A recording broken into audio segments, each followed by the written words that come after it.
E o tema de hoje é dízimo. Vocês foram enganados. Todos ainda o que cobram dízimo ou que estão dizimando está sendo enganado. Você sabia que o dízimo bíblico nunca foi dinheiro, e sim alimento? Vejamos o que está escrito lá no livro de Levítico, capítulo 27, verso 30. E diz assim: todos os dízimos da terra, é da terra, seja dos cereais, seja dos frutos das árvores, pertence ao Senhor. O Senhor nunca quis seu dinheiro e nunca vai querer o seu dinheiro. Quando você leva dinheiro dizendo que está dizimando, dando ao Senhor, você não está levando o seu dinheiro ao Senhor. Você está levando o seu dinheiro ao seu líder. Quem está desfrutando do seu dinheiro não é o Senhor. Quem está recebendo do seu dinheiro não é o Senhor. É o líder que a recebe, que você a dá. Lá em Números, capítulo 18, no versículo 21 em diante, o texto diz assim: aos filhos de Levi dei todos os dízimos em Israel por herança, pelo serviço que prestam, serviço da tenda e encontro, e nunca mais os filhos de Israel se aproximarão da tenda do encontro, para que não leve sobre si o pecado. Então você veja que Deus está dando aos filhos de Levi, os levitas, todos os dízimos da terra. Não é bem ao seu pastor, não é bem ao seu líder. Então era para as tribos de Israel, ali a tribo de Levi, porque eles estavam responsáveis de fazer o serviço sagrado da tenda. Primeira lição que todo crente, ou todo cristão, melhor falar assim, deve aprender com isso. Primeiro que os dízimos era levado ao templo que existia lá em Israel. E os dízimos era dividido ali, assim como as ofertas também, era dividido ali com os sacerdotes, né? E os dízimos era dividido, era dado ali para os levitas que representavam o trabalho no lugar sagrado ali, né? Então, primeira lição que nós temos que aprender é que os levitas tinham essa herança. Os levitas podiam receber essa herança. Agora, nós que não somos levitas, não podemos receber essa herança. Então, a primeira lição que aprendemos é essa. A segunda lição que aprendemos é o que está escrito em Hebreus capítulo 7, versículo 12. Pois quando se muda o sacerdócio, a lei também precisa ser mudada. Então, nós precisamos entender, todo crente, todo cristão, que mudou o sacerdócio. Agora não é mais o sacerdócio de Arão, não é mais o sacerdócio de Levita que está responsável sobre isso, é o sacerdócio de Cristo. Então, mudou no sacerdócio, também faz uma necessidade de mudar o sacerdócio da lei.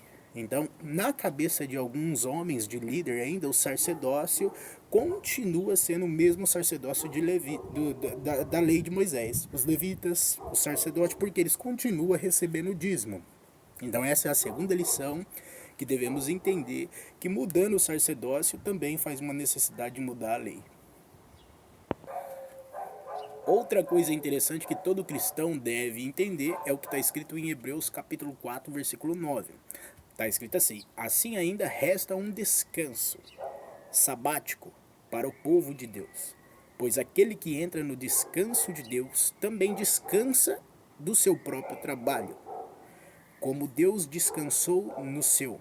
Portanto, esforce nós para entrar nesse descanso, a fim de que ninguém venha a cair segundo aquele exemplo de desobediência. Então diz o texto aqui que aquele que entra no descanso de Deus também descansa das suas próprias obras. Porque Deus criou todas as coisas ali, no sétimo dia ele descansou. Então, Cristo é uma representação do nosso descanso. Cristo é o prometido, é a terra prometida. Cristo é o descanso. Então, aquele que entra no descanso de Deus, descansa assim como que Deus descansou também, no sétimo dia.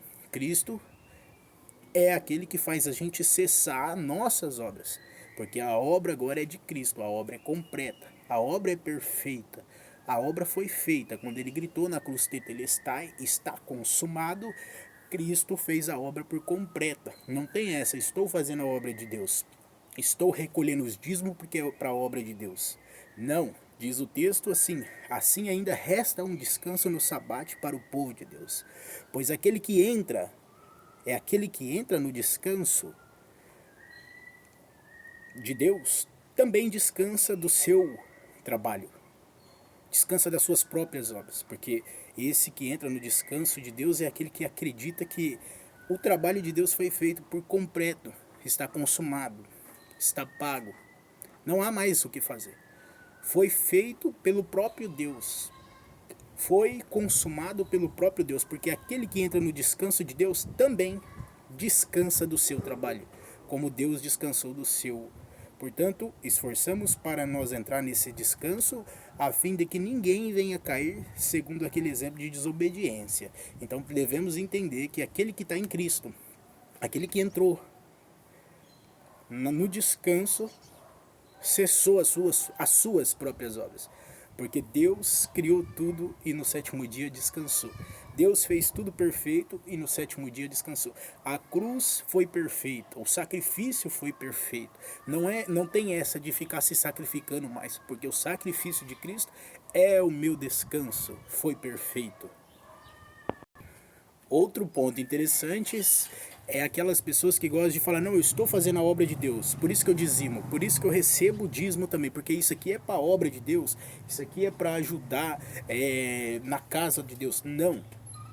A casa de Deus era o templo que existia lá em Jerusalém, agora a casa de Deus somos nós.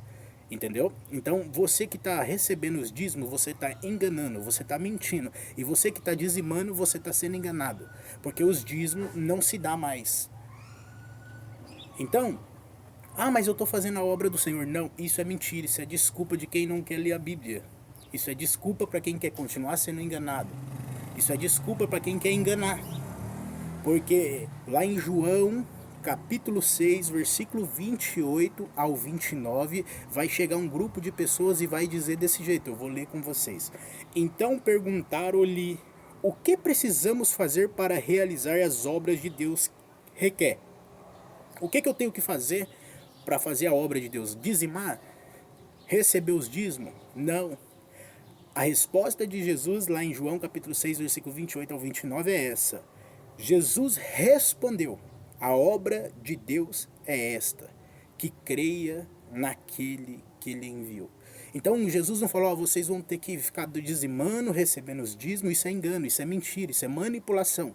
Jesus respondeu: a obra de Deus é essa, que creia naquele que ele enviou. Como nós acabamos de ler o versículo de Hebreus, assim como Deus descansou no sétimo dia, aquele que entrou no descanso de Deus também descansou do seu serviço, das suas próprias obras, porque tá tudo pronto, tá tudo feito, não tem mais o que eu fazer, não tem mais o que você fazer.